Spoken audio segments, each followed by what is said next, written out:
दोस्तों, दिव्य दृष्टि आईएएस में आपका हार्दिक स्वागत एवं अभिनंदन है। हमारा जो आज का टॉपिक्स है ये प्रस्तावना अर्थात उद्देशिका का मूल्यांकन। उद्देशिका का मतलब प्रीएम्बल भी कहते हैं। प्रीएम्बल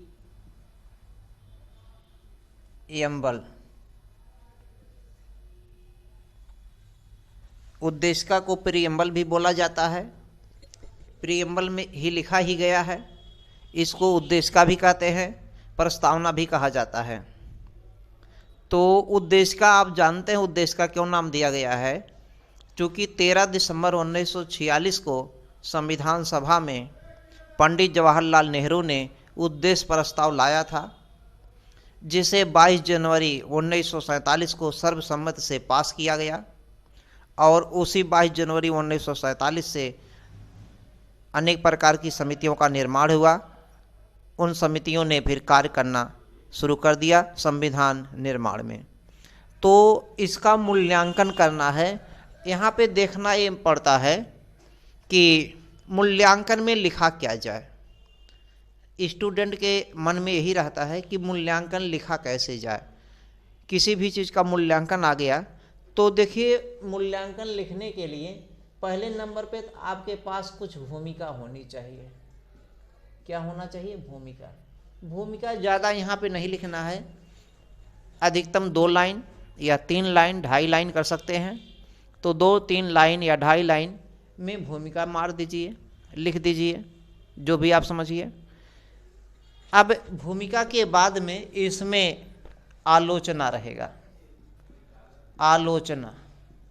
आलोचना मतलब जो उसमें त्रुटियां हैं, जो कुछ कमियां दिखाई दे रही हैं, उनको या जिन संविधान वेत्ताओं ने जो है उस पर कुछ टिप्पणी किया है, कमेंट किया है, उसको बताना है। और इसके बाद में आपको जो है इसका महत्व बताना है। इसका क्या बताना है? महत्व। तो महत्व मुख्य रूप से है, और महत्व के बाद में आपको अपना व्यू बताना है, अपना मत, ये अपना व्यू बताना है। ये इतना इसमें आपको लिखना है। भूमिका 2 लाइन 3 लाइन अधिकतम, फिर आलोचना लिखना है और महत्व लिखना है, और क्या लिखना अंत में अपना, ये भी 3 लाइन, ज़्यादा 2 लाइन 3 लाइन, ये भी जो है अपना मत 2.5 लाइन, 3.5 4 भी लग सकते हैं, जैसा आपके पास लिखने की कैपेसिटी है। कितना फास्ट आप लिखते हैं, कैसे लिखते हैं, ये आप पर निर्भर करता है। तो उद्देशिका हमने जिसे बताया ना कि उद्देशिका में भूमिका में आप यही लिख सकते हैं कि 13 दिसंबर को जो है पंडित जवाहरलाल नेहरू ने उद्देश्य प्रस्ताव लाया। उन्हीं को सम्मान देने के लिए, उद्देश्य पंडित जवाहरलाल नेहरू को सम्मान देने के लिए हमारे संविधान निर्माताओं ने जो है प्रस्तावना को नाम दे दिया उद्देशिका। संविधान निर्माताओं ने क्या नाम दे दिया? उद्देशिका। अब आलोचना सवाल, इस पे मुख्य रूप से दो मुख्य पॉइंट हैं। एक पॉइंट आलोचना है और दूसरा महत्व। कभी कभी इसका महत्व ही पूछ लेता है, तो महत्व भी पूछा जा सकता है, तो महत्व भी लिखना है। तो आलोचना में भैया सबसे पहले लिखना आलोचना। मुख्य रूप से आलोचना क्या है? आलोचना देखिए, इस पे जो है कई संविधान के ज्ञाता लोग, जानकार लोग इस पे आलोचनाएं किए हैं, अपना टिप्पणी कर दिए हैं। तो क्या है ये जो आलोचना है? तो सबसे पहला पॉइंट यही जानना है कि इसको आलोचक कहते हैं। आलोचक जो है कौन? आलोचक इसको क्या कहते हैं? आलोचक प्रस्तावना को, भारतीय संविधान के प्रस्तावना को आलोचक क्या कहते हैं? इसको आलोचक को बता रहे हैं ये परिवर्तनीय नहीं है, परिवर्तनीय नहीं है, यानी कि इसका मतलब इज नॉट इम्फोर्सेबल, परिवर्तनीय नहीं है, इज नॉट इम्फोर्सेबल, FORCEAVLE, यानी इसका मतलब है आलोचक यही कहते हैं कि जो भारत की संविधान की प्रस्तावना है यह परिवर्तनीय नहीं है। भारतीय संविधान की प्रस्तावना क्या है? परिवर्तनीय नहीं है। परिवर्तनीय नहीं है इसका मतलब इज नॉट इन्फोर्सेबल। ये प्री में भी पूछा गया है, यूपी पीसीएस 2019 के प्री में पूछा गया है कि जो प्रस्तावना है इसका स्वरूप कैसा है, विधिक स्वरूप कैसा है, इसका संवैधानिक स्वरूप कैसा है, यानी कि स्वरूप इसका कैसा है। तो प्रस्तावना परिवर्तनीय नहीं है, या इसी को यूं भी लिख सकते हैं अपरिवर्तनीय है। अपरिवर्तनीय, अपरिवर्तनीय, परिवर्तनीय, अपरिवर्तनीय, ये नहीं रहेगा, अपरिवर्तनीय है। परिवर्तनीय नहीं है इसका मतलब अपरिवर्तनीय, ऐसा भी लिखा जा सकता है। इसका मतलब क्या होता है? इसका मतलब यहीं पे आपको समझा देना, ये भी इसका मतलब क्या होता है। परिवर्तनीय नहीं है इसका मतलब सरकार के लिए बाध्यकारी नहीं है, सरकार के लिए बाध्यकारी नहीं है, सरकार के लिए बाध्यकारी नहीं है। इसका मतलब क्या है? लागू नहीं किया जा सकता। इसका मतलब क्या है? लागू, लागू, लागू नहीं किया जा सकता है, लागू नहीं किया जा सकता है। इसका मतलब यही है। प्रस्तावना को आलोचक बताते हैं कि यह परिवर्तनीय नहीं है, इज नॉट इन्फोर्सेबल, अर्थात ये भी कह सकते हैं अपरिवर्तनीय है। इसका मतलब क्या है? सरकार के लिए बाध्यकारी नहीं है। इसका मतलब प्रस्तावना को लागू करना सरकार के लिए बाध्यकारी नहीं। इसको मुख्य रूप से कह सकते हैं प्रस्तावना लागू नहीं किया जा सकता। परिवर्तनीय मतलब वो परिवर्तन नहीं, चेंजिंग से नहीं है, परिवर्तनीय, इनफोर्सेबल। इसका मतलब है कि लागू नहीं किया जा सकता, प्रस्तावना को लागू नहीं किया जा सकता है। इसके कहने का मतलब यही है। तो आलोचक बताते हैं कि भारत की जो संविधान का प्रस्तावना प्रीएम्बल है, यह जो है परिवर्तनीय नहीं है, यानी कि अपरिवर्तनीय है, अर्थात इसे लागू नहीं किया जा सकता है, यह सरकार के लिए बाध्यकारी नहीं है। इसीलिए आलोचक भारत के प्रस्तावना को जो है दांत विहीन, दंत विहीन, दांत विहीन या दंत विहीन बाघ्र कहा है। बाघ, व्याघ्र या बाघ, बाघ इसका मतलब होता है टीथलेस। टीथ है, टूथ माने देखिए दांत होता है, टूथ है जो है एक दांत के लिए है, टूथ का जो है प्यूलर रूप जो होता है टीथ होता है। तो टीथ है, टीथलेस, टीथलेस टाइगर कहा है, TIGER। इसीलिए इसको जो है टीथलेस टाइगर कहा है, यानी कि दंत विहीन बाघ, बाघ्र या चीता लिख सकते हैं, या टाइगर मतलब चीता भी होता है, बाघ्र लिख सकते हैं, चीता या शेर भी, लायन लिख सकते हैं, जो भी लिख सकते हैं। अब ऐसा क्यों कहा गया है? आप सभी जानते हैं जो बाघ है या चीता है या टाइगर है वो विशुद्ध मांसाहारी होता है। विशुद्ध मांसाहारी का मतलब वो केवल मांस ही खाता है। और शेर को या टाइगर को जो है, बाघ को जो है अगर दांत नहीं है तो वो खा पाएगा क्या? अपना भोजन ले पाएगा कि नहीं?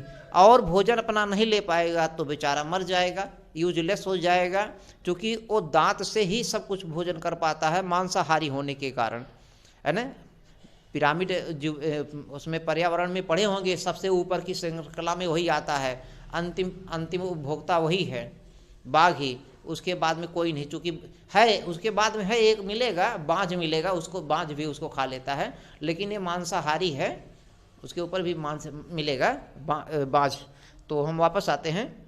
तो इसको दांत विहीन इसलिए कहा गया है, दंत विहीन बाघ या टीथलेस जो है टाइगर इसलिए कहा गया है क्योंकि इसको लागू नहीं किया जा सकता। आलोचक यही कहते हैं जब भारत की प्रस्तावना को लागू नहीं किया जा सकता है, भारत की प्रस्तावना को जब लागू नहीं कर पाएंगे तो इसका मतलब क्या है?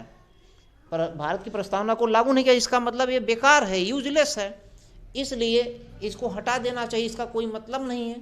आलोचक ये कह रहे हैं कि ये दांत विहीन जो है बाघ है, दांत विहीन बाघ जैसा है, तो इसका कोई मतलब नहीं निकलता है, ये बेकार है। तो आलोचक का कहना है, क्योंकि वो बताते हैं कि ये परिवर्तनीय नहीं है। यहाँ तक क्लियर हो गया। अब दूसरा जो आलोचना हम लोग क्या लिखेंगे, एक तो इसको बता दिए, समझा दिए, ठीक है। और क्या चीज़ भैया? और इसमें बताना है क्या ये सही है क्या? अब देखिए इसमें एक चीज़ और बताना भाई, एक चीज़ और बताना है, यहीं पे हम बता देते हैं, यहाँ पे जगह है, यहीं पे हम बता देते हैं। इसमें क्या है, जब आप ये बताएगा ये आलोचक, तो यहीं पे आप अपना व्यू देंगे, अपना व्यू, अपना मत देंगे कि ये परिवर्तनीय नहीं है। ये बात सही है, ये परिवर्तनीय नहीं, ये बात सही है, लेकिन वहीं पे ये भी बताना, ये परिवर्तनीय नहीं है, लेकिन वहीं पे ये भी बताना है कि इसे जो है समय समय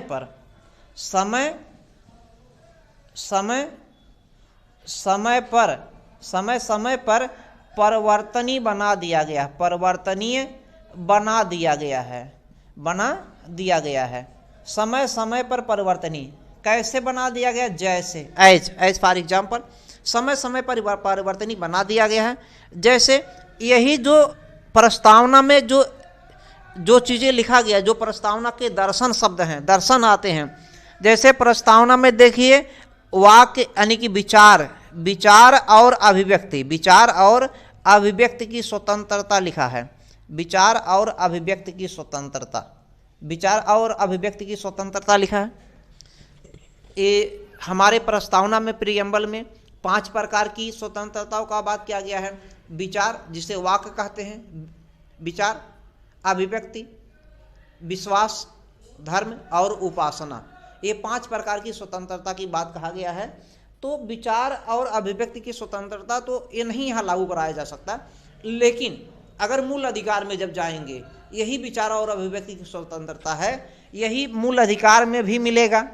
अनुच्छेद यानी कि आर्टिकल 19 क्लाज 1 सब क्लाज ए, अनुच्छेद 19 क्लाज 1 सब क्लाज ए में इसका उल्लेख है। और जो मूल अधिकार में है, फंडामेंटल राइट्स में भाग 3 में जो है, उसको लागू करना सरकार के लिए बाध्यकारी है, अर्थात लागू करना ही पड़ेगा, अर्थात वो परिवर्तनीय है। यहाँ पे तो ये परिवर्तनीय नहीं, लेकिन वहाँ पर परिवर्तनीय है, वहाँ पर परिवर्तनीय है, लागू करना ही पड़ेगा।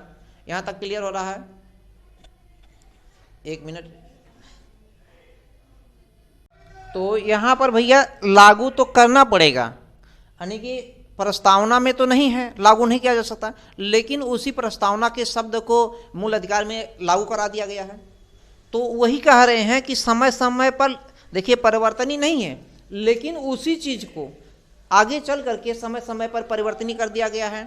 अब देखिए जैसे इसमें आगे मिलेगा धर्म की स्वतंत्रता, क्या नाम है इसमें, धार्मिक स्वतंत्रता, भाई उसमें है ना, विचार, विश्वास, विचार आया, अभिव्यक्ति आया, फिर उसके बाद विश्वास है, उसके बाद धर्म एवं उपासना।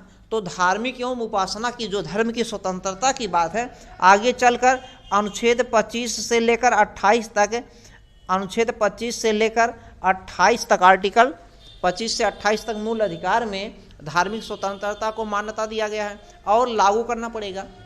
और जो न्याय की बात है, सामाजिक, आर्थिक, राजनीतिक, उसको भी किया गया है। हमारे यहाँ जो लोकतंत्र मूल अधिकार में दिया गया, क्या नाम है, प्रस्तावना में जो मूल अधिकार है, प्रस्तावना में लोकतंत्र मूल अधिकार कह दिए हैं। तो प्रस्तावना में जो लोकतंत्र का उल्लेख है, हम प्रस्तावना में यही ना, हम भारत के लोग भारत को एक प्रभुत्व संपन्न समाजवादी पंथनिरपेक्ष लोकतंत्रात्मक गणराज्य, तो जो लोकतंत्र है यहाँ पे इसको तो लागू नहीं कर सकते, लेकिन यही लोकतंत्र आगे चल करके देखिए निर्वाचन में बदलेगा कि नहीं। निर्वाचन लोकतंत्र की पहचान है। निर्वाचन के साथ साथ पीएम का चुनाव हो रहा है, राष्ट्रपति का चुनाव हो रहा है, चाहे प्रत्यक्ष हो या अप्रत्यक्ष, उपराष्ट्रपति का, मुख्यमंत्री का, राज्यपाल भी नियुक्त किए जाते हैं, खैर बात। लेकिन इन सब का जो है ये निर्वाचन हो रहा है, चुनाव हो रहा है, और लोकतंत्र के माध्यम से ही आ रहे हैं, जनता के माध्यम से जनता के चुने चुनाव के द्वारा ही आ रहे हैं। इसका मतलब यही लोकतंत्र आगे चल करके आ रहा है, प्रयोग में आ रहा है। तो वही बात कहा जा रहा है कि ये आलोचक जो कह रहे परिवर्तनीय नहीं है, हम बताएंगे परिवर्तनीय नहीं है, फिर भी भारतीय संविधान निर्माताओं ने इसी प्रस्तावना को जो है आगे चल करके इसको समय समय पर परिवर्तनीय बना दिया है, जैसे इसको यहाँ पे लागू किया जा सकता है, लागू कराया गया है। अतः जो है प्रस्तावना को दंत विहीन बाघ या टीथलेस टाइगर की संज्ञा देना गलत है। यहाँ तक कॉन्सेप्ट क्लियर हो गया। दूसरा जो टॉपिक है भैया, दूसरा टॉपिक से इसमें हमको जानना है क्या, दूसरा एक और इसी में है, आलोचक, दूसरे आलोचक क्या मानते हैं इस संदर्भ में जानना है। अब देखिए कुछ आलोचक अलग अलग मत देते हैं। अब इस आलोचक का मानना है, क्या नाम है भैया इनका, हाँ इनका अब देखिए आलोचक का जो है इनका नाम है, आलोचक बताते हैं कि इस प्रस्तावना में, इस प्रीएम्बल में जो है अस्पष्टता पाया जाता है, अस्पष्टता पाया जाता है, अस्पष्टता पाया जाता है। आलोचक कहते हैं ना भैया कि भारतीय संविधान की प्रस्तावना में अस्पष्टता पाया जाता है, स्पष्ट नहीं है। वो शब्द क्या दिखाते हैं, जैसे बताते हैं जो क्या नाम है, समाजवाद शब्द है, समाजवाद शब्द है, जैसे पंथ निरपेक्ष शब्द है, पंथ निरपेक्ष। अब ये लोग कहते हैं कि पंथ निरपेक्ष है कि धर्म निरपेक्ष है, धर्म निरपेक्ष, और अगर है तो कैसे क्या है, पंथ निरपेक्ष, धर्म निरपेक्ष। समाजवाद जो है और लोकतंत्र जो है, लोकतंत्र या गणराज्य, लोकतंत्र या गणराज्य की बात किया जा रहा है, गणराज्य, तो ऐसे कई शब्द हैं। तो आलोचक का कहना है कि इसमें अस्पष्टता नहीं है, अस्पष्टता नहीं है। लेकिन अब यहीं पे हमको अपना मत देना है, अस्पष्टता नहीं है प्रस्तावना में, लेकिन हालांकि हमारे संविधान निर्माताओं ने इन्हीं शब्दों को आगे मूल अधिकारों में, डीपीएसपी में, मूल कर्तव्य में, या आगे भाग 5, भाग 6, 7, 8 में और सब भागों में जो है कहीं न कहीं उनको जो है डिफाइन करके प्रयोग में ला दिया है, प्रयोग में चर्चा कर दिया है। तो इसका मतलब ये कहना गलत है कि अस्पष्टता पाया जाता है, ये कहना गलत है। यहाँ तक क्लियर हो रहा है। अब दूसरी चीज़, कुछ आलोचक ये भी बताते हैं, कहते हैं भारत के जो संविधान का प्रस्तावना है, प्रीएम्बल है, भारत के संविधान का जो प्रस्तावना है, जो प्रीएम्बल है, इसमें कहते हैं मौलिकता नहीं है, मौलिकता कहते हैं, मौलिकता का अभाव है, मौलिकता का अभाव है, जो ये बताते हैं मौलिकता का अभाव। आलोचक जो है, आलोचक बताते हैं कि भारत के संविधान का जो प्रस्तावना या उद्देश्य का है, इसमें मौलिकता नहीं है, मौलिकता का अभाव है। मौलिकता का क्या बताया गया, अभाव। अब किस आधार पे बताते हैं मौलिकता का अभाव? आलोचक का कहना है जो मौलिकता का अभाव है, चूंकि ये इसकी जो संकल्पना है, कॉन्सेप्ट जो है, इसकी संकल्पना अमेरिका से लिया गया, यूएसए से। इसकी संकल्पना कहाँ से लिया गया है? अमेरिका से लिया गया है। आलोचक का कहना है इसकी संकल्पना जो कॉन्सेप्ट है अमेरिका से लिया गया है, जबकि इसकी भाषा जो है, भाषा जो है ऑस्ट्रेलिया से प्रेरित है। कहाँ से? ऑस्ट्रेलिया, ऑस्ट्रेलिया से प्रेरित है, ऑस्ट्रेलिया से प्रेरित है, ऑस्ट्रेलिया से। इस आधार पे बताते हैं मौलिकता का अभाव है। लेकिन अब यहीं पे हमारा मत क्या होगा? ये हमने जो है ये मौलिकता का अभाव कहना, ये पूर्णतः गलत साबित होता है, पूर्णतः गलत साबित होता है। मौलिकता का प्रयोग कहना कि अभाव है, हमने जो है केवल संकल्पना मात्र उठाया है अमेरिका से, केवल सीखा है, क्या है? भाषा केवल सीखा है। जबकि जो हमारी जो प्रस्तावना है, हमने केवल क्या किया है, इसको एक नए तरीके से पेश किया है। अब यहीं पे हमको दिखाना कि मौलिकता का मतलब क्या होता है, मौलिकता का अर्थ दिखाना, मौलिकता का अर्थ दिखाना। मौलिकता का मतलब होता है एकदम से नई बात कहना नहीं, नई चीज़ लाना नहीं। कोई भी चीज़ नई एकाएक ला दीजिए, उसका मतलब ये नहीं कोई नया चीज़ एकाएक आप ला दिए। पुरानी बात को भी नए तरीके से कहना, पुरानी बात को भी नए तरीके से कहना मौलिकता होता है। समझ में आ गया? पुरानी बात को कहना नए तरीके से मौलिकता होता। समझ में आ गया भैया? ठीक, ओके। तो मौलिकता, अगर ये कह रहे हैं आलोचक मौलिकता का अभाव है, तो ये गलत है। क्योंकि मौलिकता का मतलब इनका कहना है कि नई बात ला देना, एकदम से नई बात लाना भी मौलिकता नहीं। पुरानी बात को आप नए तरीके से, किस नए ढंग से पेश करते हैं। एक प्रशासनिक अधिकारी का ये व्यू है, यही चीज़ है कि पुरानी बातों को नए तरीके से ला दिया जाए, वही मौलिकता है। यहाँ तक क्लियर हो गया। अब और इसमें जो आलोचक हैं, एक तो बता दिए कि मौलिकता का अभाव है, एक तो बता दिए इसमें अस्पष्टता नहीं पाई जाती है, एक तो बता दिए कि ये जो है इम्फोर्सेबल नहीं है, यानी कि परिवर्तनीय नहीं है। और इसमें देखिए और क्या बता रहे हैं कि क्या नाम है, आलोचक बताते हैं कि कानूनों के द्वारा भी जो है परिवर्तनीय बनाया जा सकता है। ये सब दुनिया भर दिया गया है, सब चीज़ें दिया गया है। समझ में आ रहा है ना? ठीक, ओके। तो अब इसमें देखिए और भी चीज़ें हैं, तो सब इसी में नहीं बता दिया जाएगा, कुछ भाई लिखा भी दिया जाएगा। ओके, तो अब देखिए इसमें आलोचना हम ज़्यादा नहीं लिखेंगे लेकिन बहुत ज़्यादा नहीं लिखेंगे, लेकिन महत्व को ज़्यादा दिखाएंगे। जब आलोचनात्मक विवरण पूछे तब आलोचना थोड़ा सा ज़्यादा दिखाना है, लेकिन महत्व फिर भी दिखाना है, आलोचना ज़्यादा। लेकिन जब मूल्यांकन करना होता है तो आलोचना कम लिखेंगे, महत्व ज़्यादा। अब महत्व में जब हम लिखेंगे तो ये सब तो हो गया आलोचना में। अब हमारा जो रहेगा महत्व, क्या रहेगा? महत्व में क्या है? महत्व में देखिए हम लिखेंगे क्या, तो एक तो पहले नंबर में के एम मुंशी, नाम सुने होंगे आप लोग, कन्हैया लाल मणिकलाल मुंशी। जो समितियां बनी थी, उन समितियों में जो सबसे महत्वपूर्ण समिति थी परावरूप समिति थी, जिसके अध्यक्ष डॉक्टर बी.आर. अम्बेडकर थे। और वो 7 सदस्यीय था, बी.आर. अम्बेडकर को लेकर के 7 सदस्यीय था। उन 7 सदस्यों में से एक सदस्य ये भी थे। संविधान सभा की सबसे महत्वपूर्ण समिति प्रारूप समिति, जिसके अध्यक्ष कौन थे? Doctor B R. अम्बेडकर थे। और उन सदस्यों में से एक सदस्य के.एम. मुंशी थे। के.एम. मुंशी ने जो है इसके बारे में इसकी महत्व को बताया है। के.एम. मुंशी का क्या कहना है? के.एम. मुंशी क्या कहते हैं? के.एम. मुंशी बताते हैं प्रस्तावना देश की राजनीतिक जन्मपत्री है। इनका कहना है कि प्रस्तावना देश की राजनीतिक जन्मपत्री है। जन्मपत्री भी लिखा जा सकता है या जन्म कुंडली भी लिख सकते हैं। जन्मपत्री, प्रस्तावना देश की राजनीतिक जन्मपत्री है।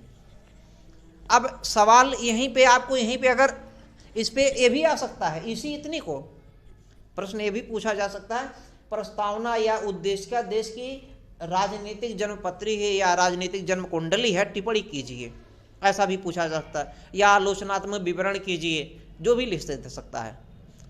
अब टिप्पणी करने का मतलब जो है, भूमिका तो हर जगह थोड़ा सा 1 लाइन 2 लाइन लिखना है। नहीं लिखना चाहते तो कहीं कहीं भूमिका लिखने का आवश्यकता भी नहीं पड़ेगा।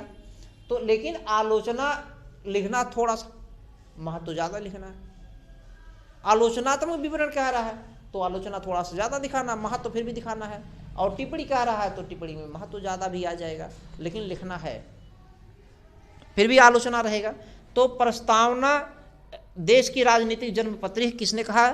एप्री में भी पूछा जाता है, किसने कहा? के.एम. मुंशी ने कहा। अब सवाल है, यहीं पे अगर लिखना चाहे लिख दीजिए, समय है, नहीं समय है रहने दीजिए। और इसी को पूछ लिया तो पहले नंबर पर दिखाना है कि क्यों कहा है। प्रस्तावना देश की राजनीतिक जन्मपत्री है या जन्म कुंडली है, तो क्यों कहा है, इन्होंने क्यों कहा है, और कहा है तो इसका प्रभाव क्या पड़ा है, क्या चीज़ें हैं, और आपका अपना मत लिखना है, अपना व्यू लिखना है, अपना मत, आपका मत इस पर क्या है, आपका राय क्या है, इस पर आपको व्यक्त करना है। तो प्रस्तावना देश की राजनीतिक जन्मपत्री है ना। तो एक कहा गया है जन्मपत्री, क्यों कहा गया? क्योंकि कहीं भी आपको समस्या आता है पूरे संविधान को पढ़ने में, तो आप संविधान के प्रस्तावना से समझ सकते हैं, संविधान के प्रस्तावना को जान सकते हैं, संविधान के प्रस्तावना से चीज़ों को ग्रहण करके आप आगे जो है संविधान में कहीं कठिनाई आ रहा तो उसको देख सकते हैं, उसको भैया क्या कर सकते हैं, देख सकते हैं। यहां तक क्लियर हो रहा। अब देखिए इसी के महत्व को बताया किसने ने, ठाकुरदास भार्गव ने, ठाकुरदास भार्गव ने, ठाकुरदास भार्गव,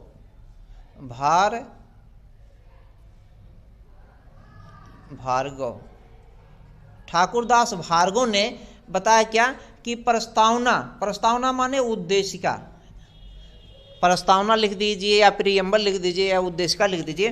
प्रस्तावना संविधान की, संविधान की क्या है, संविधान की आत्मा है। प्रस्तावना संविधान की आत्मा है, प्रस्तावना संविधान की आत्मा है। ये किसने कहा है, ठाकुरदास भार्गव ने कहा है।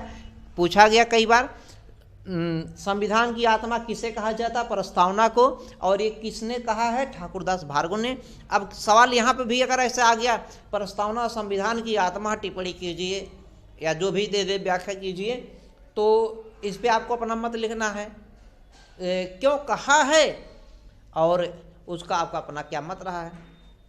तो प्रस्तावना संविधान की आत्मा है, ठाकुरदास भार्गव का कहना है। जिस तरीके से इनका कहना कि जिस तरीके से शरीर से आत्मा, जिस तरीके से शरीर से आत्मा निकल यदि गई, शरीर से जो भी आत्मा है, सबके एक आत्मा होती जिससे आदमी जीवित रहता है, ऐसा माना गया है। अगर आत्मा निकल गई, यदि आत्मा निकल गई तो शरीर का कोई मतलब नहीं है, यूजलेस शरीर हो जाएगा, बेकार रहेगा, निरर्थक रहेगा। तो आप जानते हुए उसके बाद क्या किया जाता बताने कोई हो सकता नहीं है। तो ऐसे बताते हैं कि अगर संविधान से प्रस्तावना को हटा दिया जाए या संविधान में प्रस्तावना को महत्वहीन कर दिया जाए, न लिया जाए, तो इस संविधान का कोई मतलब नहीं रहेगा, संविधान का कोई मतलब नहीं रहेगा। इसीलिए बताते हैं कि संविधान जो है, संविधान को समझने के लिए, उसको अच्छी तरीके से समझने के लिए, जानने के लिए उसका जो है प्रस्तावना बहुत ही ज़रूरी है, प्रीएम्बल उसका बहुत ही ज़रूरी है। तो इसीलिए कहा गया है। तो एक महत्व ये, दूसरा महत्व ये। और देखिए क्या नाम है इनका, राजेंद्र गडकर, गजेंद्र, राजेंद्र नहीं, गजेंद्र गडकर, गडकर ये कौन है, ये जज हैं, श्री कह सकते हैं, अब गडकर, तो ये जज हैं, जज थे, अब है नहीं, जज थे। तो बेरूबारी के केस में आए हैं, अभी आगे आएंगे, बेरूबारी का केस। गजेंद्र गडकर का मानना है कि जो प्रस्तावना है ये संविधान निर्माताओं की, प्रस्तावना संविधान निर्माताओं की, संविधान निर्माताओं की, निर्माताओं की मानसिक सोच को दिखाता है, मानसिक सोच को बताता, मानसिक सोच है, यानी कि उन्हीं के बारे में बताया गया, उन्हीं का मानसिक सोच है। गजेंद्र गडकर का ही मानना है कि प्रस्तावना संविधान निर्माताओं की कुंजी है, सोच है, विचार है, उन्हीं की अंतरात्मा की झलक दिखाई देती है। तो ऐसा क्यों कहा है, इनका मानना है कि अगर संविधान को पढ़ने में कहीं भी अस्पष्टता पाई जाती है तो आप प्रस्तावना से, उद्देशिका से उस संविधान को व्याख्यायित कर सकते हैं कि प्रस्तावना में ऐसे ऐसे लिखा गया है, इसका मतलब ये होगा, इसका मतलब यही होगा। यहाँ तक क्लियर हो रहा है। तो ये बता रहे हैं श्री जज साहब जो है, माननीय गजेंद्र गडकर जी, कि प्रस्तावना जो है संविधान निर्माताओं के मस्तिष्क की सोच है, उपज है। ऐसा क्यों बता रहे हैं, इनका मानना है कि प्रस्तावना क्या नाम है इसका, क्या कह सकते हैं आप, प्रस्तावना जो है संविधान को पढ़ने में कहीं भी यदि आपको कठिनाई आ रहा है, कोई भी दिक्कत हो रहा है, तो आप प्रस्तावना से ही समझ सकते हैं, प्रस्तावना से समझ करके उसको व्याख्यायित कर सकते हैं, संविधान को पूरा का पूरा जान सकते हैं। इसीलिए इनका ये कहना है। इसके साथ में और लोग भी कहे हैं, एक दो लोगों का और नाम जान लीजिए। इसके साथ में देखिए प्रस्तावना को कहा गया सरकार के लिए मार्गदर्शन का कार्य करती है। इसके अलावा जो है महत्व में और लिख सकते हैं कि प्रस्तावना जो है सरकार के लिए मार्गदर्शन का कार्य करती है। महत्व में ये भी लिख सकते हैं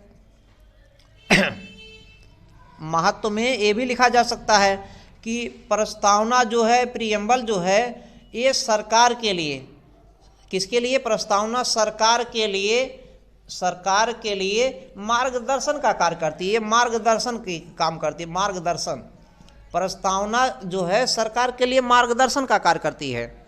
यहाँ तक क्लियर हो रहा।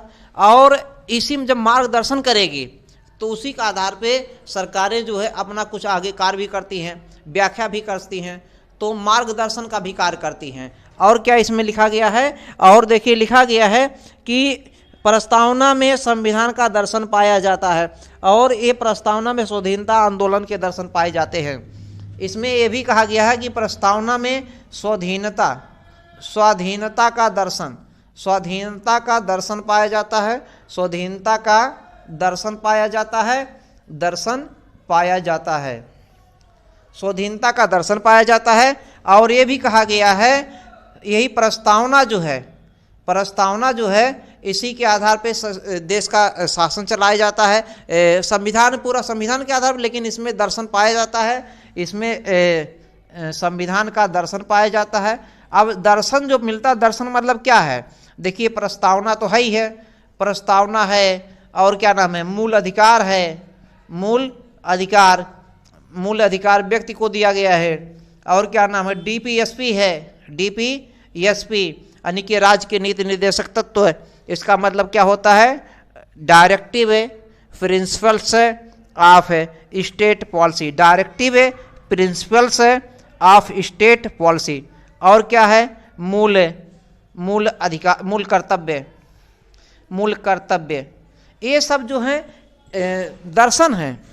और इन सब का जो प्रस्तावना में उल्लेख किया गया है, जिसको स्पष्टता नहीं किया गया है, वो मूल अधिकार में या डीपीएसपी में, मूल कर्तव्य में, या आगे और आकर के कहीं न कहीं इसको व्याख्यायित किया गया है। यहाँ तक क्लियर हो रहा। अब सवाल यहाँ पर ये है कि प्रस्तावना जो है अब एक देखिए कुछ आलोचक ये भी मानते थे, वहाँ पे आलोचक की जब बात करेंगे, कुछ आलोचक ये भी कहते थे कि प्रस्तावना संविधान का अंग नहीं है। जैसे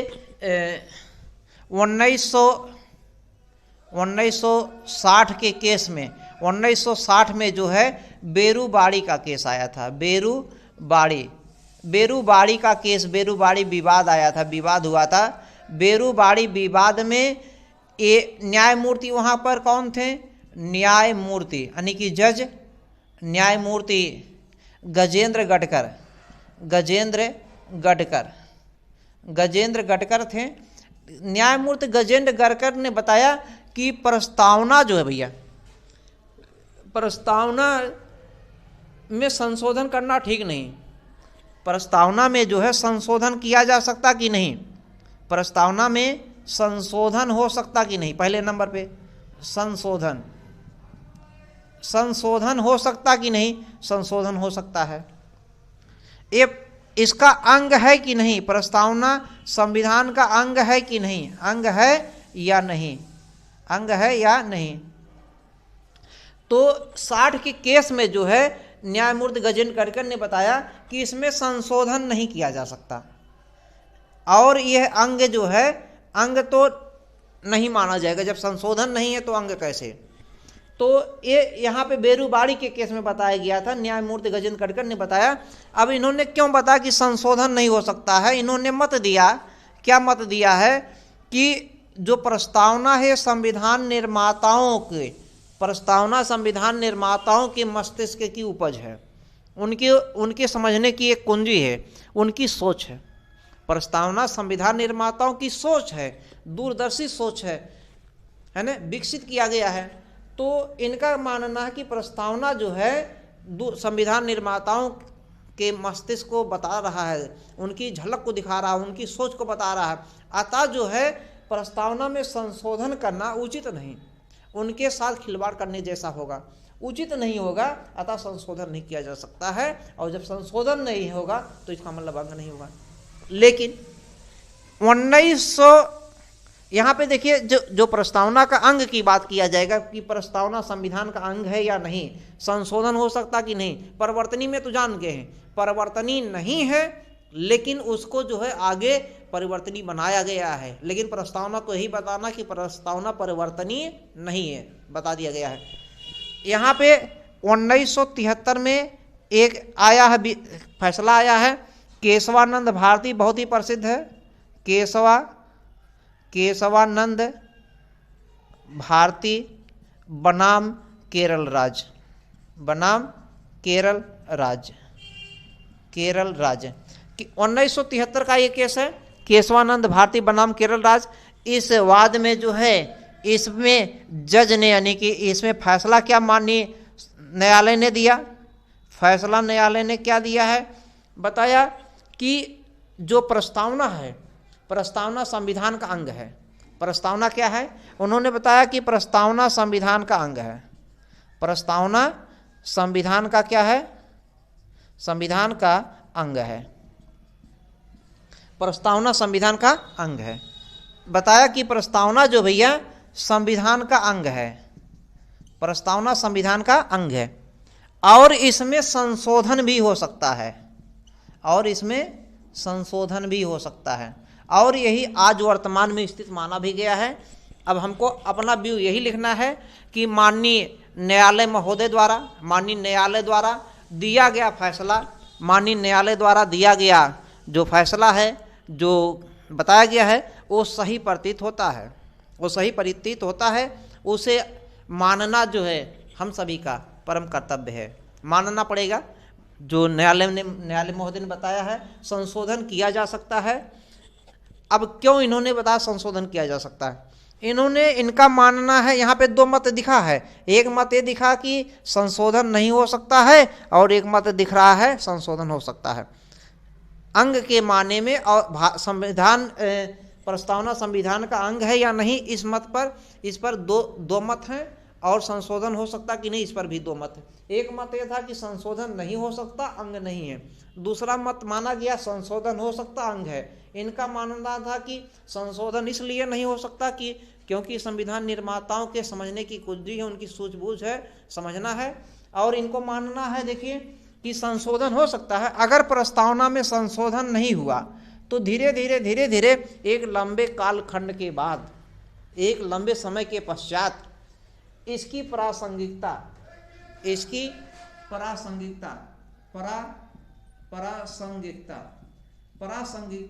धीरे धीरे समाप्त हो जाएगी। प्रासंगिकता क्या हो जाएगा, समाप्त हो जाएगा।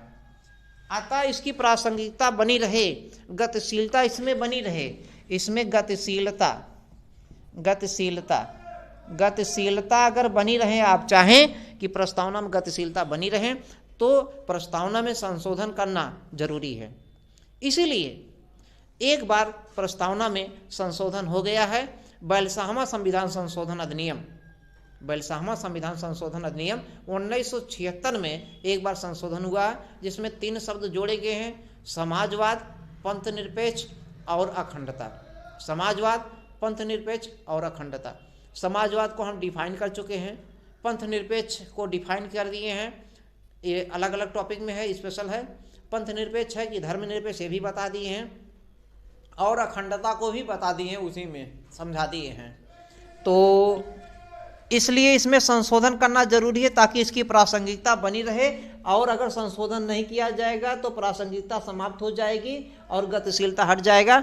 और ऐसे में, और जब ये संशोधन नहीं होगा तो इसमें गतिशीलता नहीं रहेगा, प्रासंगिकता नहीं रहेगा, और एक लंबे कालखंड के बाद में ये अप्रासंगिक हो जाएगा, और अप्रासंगिक होते ही ये यूजलेस हो जाएगा, इसका कोई महत्व नहीं रहेगा, कोई उपयोग नहीं रहेगा। अतः संशोधन होना इसमें जरूरी है, और संशोधन होगा वो भी 368 के तहत, अनुच्छेद 368, आर्टिकल बढ़ेंगे, अनुच्छेद 368 के जितने भी संविधान में संशोधन होते हैं, केवल 2 संशोधन को मुख्य रूप से छोड़ करके बाकी सब के सब जो है 368 के तहत संशोधन होते हैं।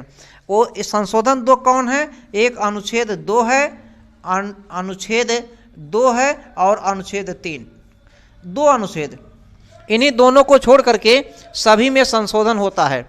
अनुच्छेद 2 में क्या है, भारत सरकार कोई विदेशों से राज्य ले सकता, ग्रहण कर सकता है, अधिग्रहण कर सकता है या कुछ अपनी सीमा को दे सकता है। अनुच्छेद 2 में है संशोधन होता है। और अनुच्छेद 3 में है भारत सरकार जो है अर्थात केंद्र सरकार अर्थात संसद की बात करें, भारत सरकार मतलब संसद से मतलब है, विधायिका से मतलब है या व्यवस्थापिका कहिए, कि भारत के किसी राज्य को 2 या 2 से अधिक राज्यों में बांटा जा सकता है, उसकी सीमा में नाम में परिवर्तन किया जा सकता है, या 2 या 2 से अधिक राज्यों को मिला करके एक बड़ा राज्य बनाया जा सकता है, उसके नाम में सीमा में परिवर्तन किया जा सकता है। तो यही जो 2 अनुच्छेद हैं, अनुच्छेद 2 और 3, ये 368 के तहत नहीं संशोधन होता है, इसका संशोधन 368 के तहत नहीं होता है। और बाकी लगभग जितने संशोधन होते हैं सब 368 के तहत ही संशोधन होते हैं, इसमें भी 368 के तहत ही संशोधन होगा। यहाँ तक क्लियर हो रहा है। अतः संशोधन करना जरूरी है, आवश्यक है, ताकि उसकी गतिशीलता, उसकी प्रासंगिकता बनी रहे। अब संशोधन नहीं होगा तो धीरे धीरे कैसे रहेगा। यहाँ तक समझ में आ गया है? अगर कोई डाउट हो तो बताएं। तो ये था भाई, क्या नाम है, मूल्यांकन, उद्देशिका का मूल्यांकन जो है, प्रस्तावना का मूल्यांकन। तो मूल्यांकन में थोड़ा सा भूमिका लिखेंगे और उसके बाद में आलोचना कुछ लिख देंगे थोड़ा सा, कि किन किन लोगों ने क्या क्या बताया है। फिर उसके बाद महत्व लिख देंगे, फिर अपना व्यू अंत में दे देंगे कि जब जैसे अभी हमने बताया ना कि इसमें संशोधन करना जरूरी है, संशोधन होते रहने से उसकी प्रासंगिकता बनी रहेगी, गतिशीलता बनी रहेगी, इसलिए संशोधन होना जरूरी है। और संविधान का अंग के रूप में इसे स्वीकार किया गया है, अभी वर्तमान की स्थिति है। माननीय न्यायालय द्वारा दिया गया निर्णय से की बात सही प्रतीत होती है, इसे हम सभी मानते हैं। अभी वर्तमान में ये स्थिति है। धन्यवाद। यदि वीडियो समझ में आ जाए तो वीडियो लाइक कर दीजिए, लाइक करना ना भूलें, और सब्सक्राइब करिए। सब्सक्राइब करेंगे हमको भी फ़ायदा, आपको भी फ़ायदा, इनडायरेक्ट में आपको, डायरेक्ट हमें। लाइक करिए, लाइक करने से भी और फ़ायदा है। सब्सक्राइब लाइक के साथ साथ शेयर भी करिए। धन्यवाद। देखिए, एक चीज़ और आपको जानना यहाँ जरूरी है, जो केशवानंद भारती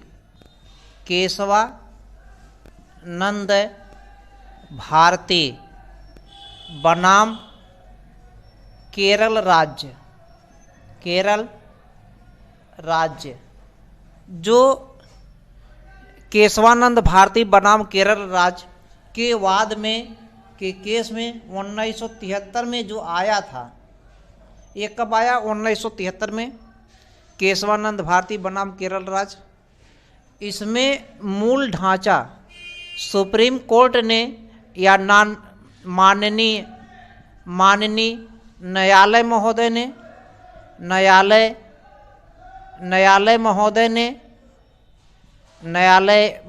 ने मूल ढांचा का सिद्धांत दिया।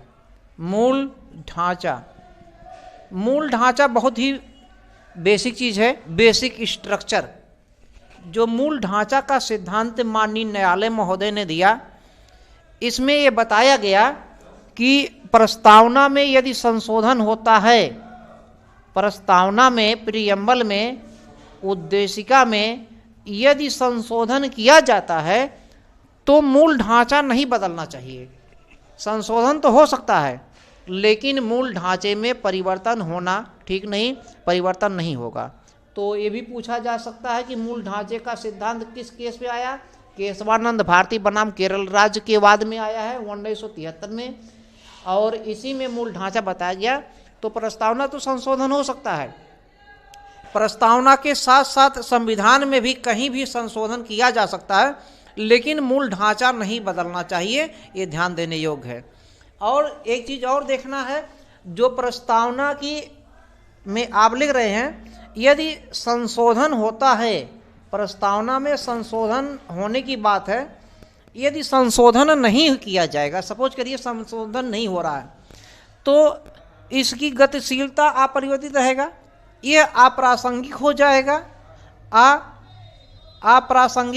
प्रासंगिक हो जाएगा, और जब अप्रासंगिक हो जाएगा, अप्रासंगिक हो जाएगा और इसकी गतिशीलता प्रभावित होगी, गतिशीलता प्रभावित होगी, तो ऐसे में ये संविधान का जो प्रस्तावना है, संविधान के लिए स्वयं में विरोधाभास बन जाएगा। संविधान के लिए जो है, संविधान के लिए स्वयं में विरोधाभास बन जाएगा, विरोधाभास बन जाएगा, विरोधाभास। तो स्वयं में विरोधाभास न बने, उसकी अपनी गतिशीलता बनी रहे, ये जरूरी है संशोधन हो। और ऐसा 73 में दिया गया था केस में, केशवानंद भारती में, लेकिन ध्यान देना है कि मूल ढांचा ना बदले। हालांकि 1995 में LIC के केस में भी इसे अपनाया गया कि संशोधन कहा गया और प्रस्तावना को संविधान का आंतरिक हिस्सा माना गया, प्रस्तावना को संविधान का आंतरिक हिस्सा माना गया। फिर हम रिपीट करते हैं, वीडियो अगर समझ में आए तो लाइक कर दीजिए, शेयर कर दीजिए, सब्सक्राइब कर दीजिए। धन्यवाद मित्रों, दिव्य दृष्टि इंस्टीट्यूट में।